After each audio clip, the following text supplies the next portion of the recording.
मित्रों, राजनांदगांव छत्तीसगढ़ से शुभ सोनेगा आप सभी को सादर नमस्कार। आज हमारे आजादी को 80 वर्ष पूर्ण हो चुके हैं, लेकिन ये दिन केवल उत्सव मनाने का नहीं है, बल्कि अपने इतिहास से सीख लेने का भी है।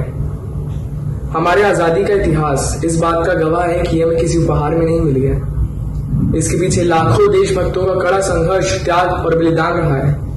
और सबसे बड़ी बात ये हमें तब मिली जब हम संगठित हुए, जब जाति, धर्म, भाषा के भेद को बुलाकर पूरे भारत ने एक साथ एक सुर में वंदे मातरम चिल्लाया, तब जाकर ब्रिटिश साम्राज्य की नींव हिली थी।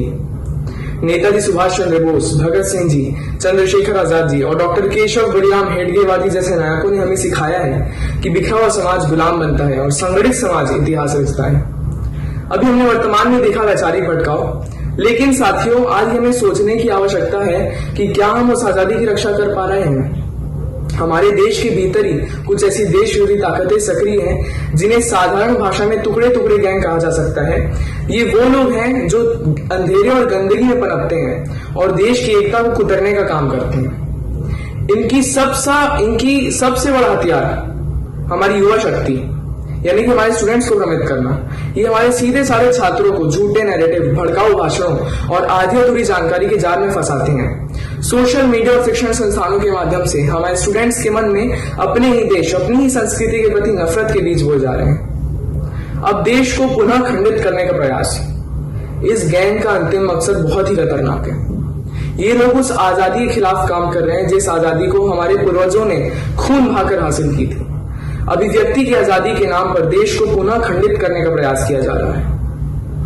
हमारे स्टूडेंट्स को आंदोलन और विरोध के नाम पर इस कदर भड़काया जा रहा है कि वे जाने अनजाने में इन देश विरोधी ताकतों के हाथ के खिलौने बन जाते हैं। देश को अंदर से कमजोर करना और जाति वर्ग के नाम पर दीवारें खड़ी करना ही इन देश विरोधी ताकतों का मूल्य एजेंडा है। अब इन सब के बीच में हमारा कर्तव्य और संकल्प क्या होना चाहिए? तो आज इस पावन अवसर पर हमें और विशेषकर छात्र वर्ग को बहुत ही सतर्क रहने की आवश्यकता है। हमें ये पहचानना होगा कि कौन देश हित में बात कर रहा है और कौन देश को बांटने की बात कर रहा है। हमें अब संगठन शक्ति को इस वैचारिक युद्ध को जीतने में लगाना होगा।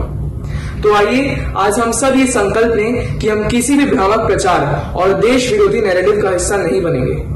हम हमारी शिक्षा का उपयोग देश को तोड़ने में नहीं बल्कि जोड़ने और सशक्त बनाने में करेंगे। देश की एकता और अखंडता को सर्वोपरि रखेंगे। याद रखिएगा साथियों, देश की आजादी तभी बची रहेगी जब हमारा युवा भ्रमित होने के बजाय देश निर्माण में अपना योगदान देगा।